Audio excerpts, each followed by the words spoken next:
pain began not as a gentle flutter but as a war. Rebekah felt it deep within the sacred darkness of her womb, a violent churning that stole her breath and bent her spine. It was not one life asserting itself, but two, locked in a desperate, primal struggle that made her nights a tapestry of agony and her days a haze of dread. The children fought with a ferocity that seemed to shake the very foundations of her being, as if they carried the weight of opposing destinies too colossal for her flesh to contain. This was no ordinary pregnancy. It was a prelude to a cataclysm. Driven by a terror that eclipsed physical pain, Rebekah sought an oracle. She went to a holy place, her steps heavy with the burden of the battling lives within her, and poured out her anguish to the divine. The answer that came was not one of comfort but of chilling clarity. The voice spoke of nations, not infants. Two peoples were at war inside her, divided from her very entrails, and the final, irrevocable decree: the elder would serve the younger. The words settled upon her soul like a cold, heavy stone, a divine verdict that predated breath and would outlast death. From that moment, Rebekah watched the invisible battle with new eyes, seeing not just sons but futures. When her time came, the prophecy wrote itself in blood and motion. Esau emerged first, ruddy and covered in a coarse, dark hair, a child of the earth and open field. But Jacob followed, his small hand already clenched, not around air but firmly grasping his brother's heel. It was a gesture of pursuit, of contention, a silent, physical echo of the prenatal war. The midwives might have called it chance, but Rebekah knew it as confirmation. The struggle was their nature, the grasp their first act of rivalry. That grasp defined the household. Esau grew into Isaac's delight, a skilled hunter who moved with the unthinking grace of the wild, bringing the taste of game to his father's tent and filling Isaac's fading sight with visions of strength and provision. His was the love of shared simplicity, of savory stews and stories by the fire. Jacob, however, was a quiet dweller of tents, his mind sharp and his nature cunning. He was his mother's son, the keeper of her secret prophecy. In his thoughtful eyes, Rebekah saw the promise, the one chosen to prevail. Her favoritism was not mere maternal caprice. It was a stewardship of destiny, a nurturing of the divine word against the natural order. Thus, the tent became a map of silent alliances. Isaac's heart, tied to tradition and the robust scent of the field, rested with his firstborn. Rebekah's soul, bound to a higher, more mysterious command, invested itself in the younger. Love was not absent, but it was partitioned, creating a home perfectly calibrated for betrayal, a family foundation already split by the fault line of a prophecy, and a heel held tight from the very first breath. The simmering division found its first, cheap expression over a bowl of stew. Esau returned from the field one day, exhausted and faint, the earthy scent of sweat and soil clinging to him. Jacob was at the hearth, tending a pot of red lentil stew that filled the tent with its rich, savory aroma. Esau's hunger was a physical force, and he demanded nourishment immediately. Jacob, ever calculating, saw not his brother's need but an opportunity. He offered the stew in exchange for the birthright, the sacred privilege of the firstborn.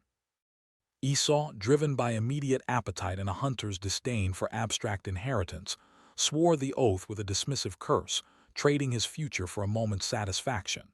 He ate, drank, rose, and left, the transaction meaning little to him. But to Jacob, it was a first, tentative theft of a destiny he believed was already his. Years layered upon that moment, thickening the air in Isaac's tent with the scent of mortality. Age had bowed his frame and stolen the light from his eyes, leaving him in a perpetual, dusty twilight. His world had narrowed to the textures under his fingers, the sounds of familiar footsteps, and the lingering tastes of the game Esau provided. Feeling death's approach, he summoned his favored son. His voice, once strong enough to call down blessings, now rasped with fragility. He asked Esau to take his weapons and hunt for savory game, to prepare a meal so that his soul might bless Esau before he died. The request was a ritual, a final affirmation of the natural order. Esau, earnest and swift, departed for the field with his quiver and bow. Rebekah had been listening. The words from the shadows of the tent struck her heart with cold urgency. The prophecy's hour had come, but it was poised to be squandered by an old man's tradition and a hunter's haste. She moved quickly, finding Jacob and recounting Isaac's plan. Her own scheme was already fully formed, a desperate and audacious deception. Jacob must bring 2 young goats from the flock. She would prepare the savory food. He must then take it to his father, pretending to be Esau, and receive the blessing.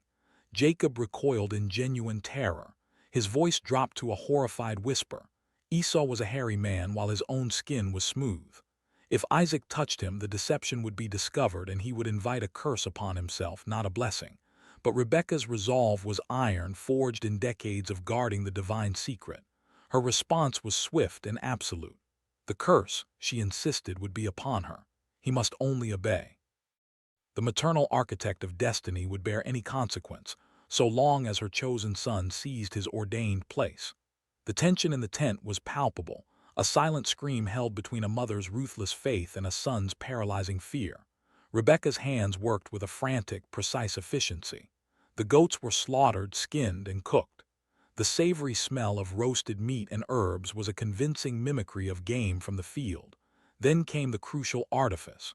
She took the goatskins and fastened them to Jacob's hands and the smooth nape of his neck. The coarse, wiry hair felt alien against his skin, a grotesque costume of his brother's essence. She then dressed him in Esau's best garments, which carried the distinct, musky scent of the outdoors and open air. Thus armored in deception, Jacob took the bread and the stewed meat and approached his father's inner tent, his heart a frantic drum against his ribs.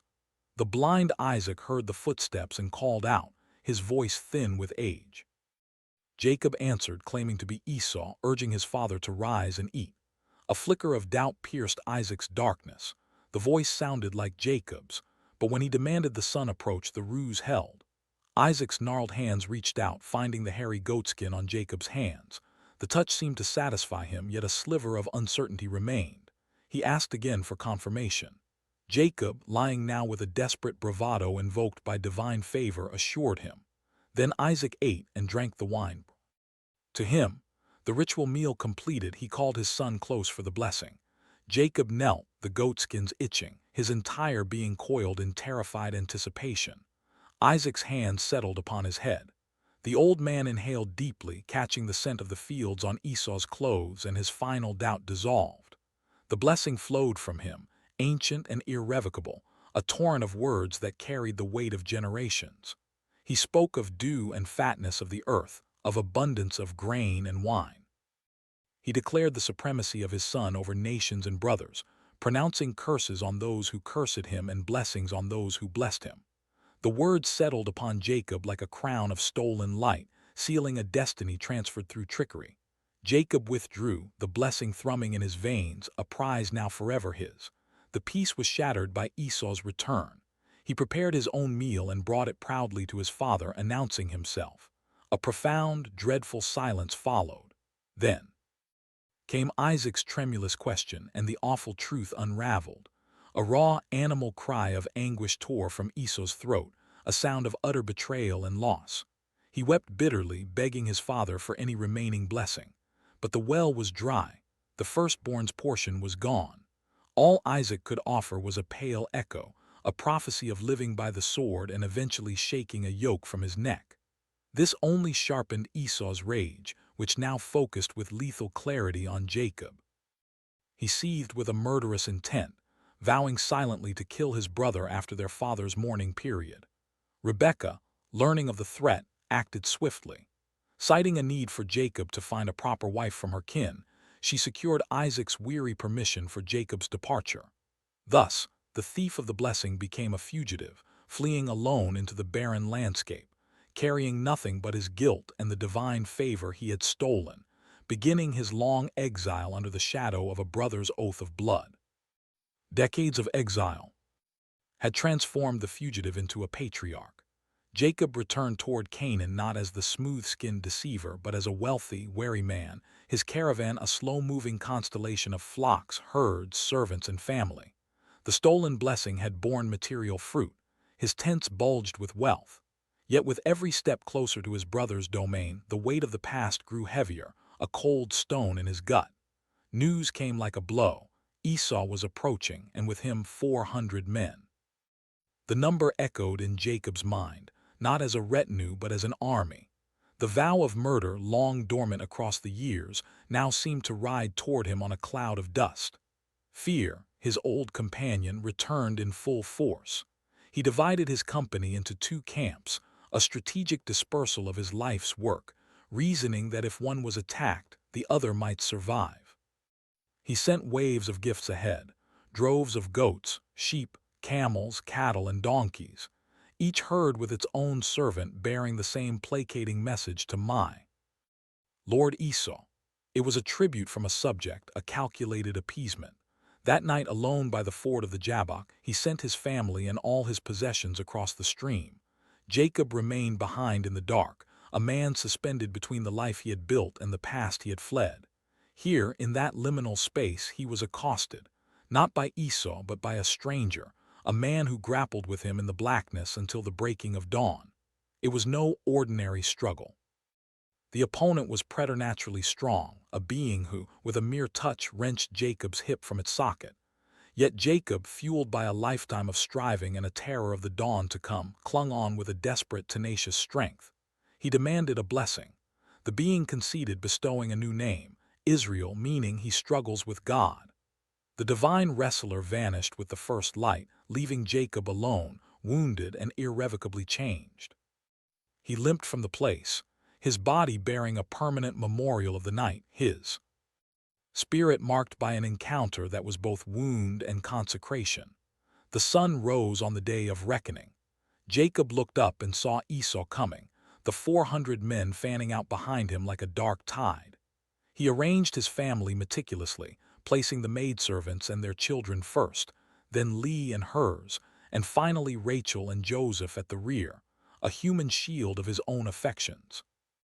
Then, limping painfully on his injured hip, he went ahead of them all, bowing himself to the ground 7 times as he approached. The gesture was one of abject submission. What happened next shattered every expectation. Esau did not charge. He ran. He ran to Jacob, and instead of drawing a sword, he threw his arms around him. He fell upon his brother's neck and wept. For a long moment they held each other, two old men trembling with a release of decades-old poison. They wept together, a wordless flood of grief, guilt, and stunned relief. The murderous hunter was gone, replaced by a man moved to tears by the sight of his brother's face. Esau tried to refuse the lavish gifts, claiming he had enough. But Jacob, ever the strategist even in reconciliation, insisted, calling the offerings his face, a plea for favor. Esau finally accepted. They achieved a fragile personal peace, a truce in their long war. Yet the old divisions ran too deep for true union. When Esau suggested they travel together, Jacob demurred with polite excuses about the frailty of his young and his flocks. His wariness, honed over a lifetime of conflict and deception, remained. They parted ways peacefully, but they parted. Esau returned to Seir and Jacob turned toward Sukkot. The brothers had made peace, but their nations would remain separate, the prophecy fulfilled not in servitude, but in a wary, permanent division, two streams flowing from a single, turbulent source, never to fully merge again.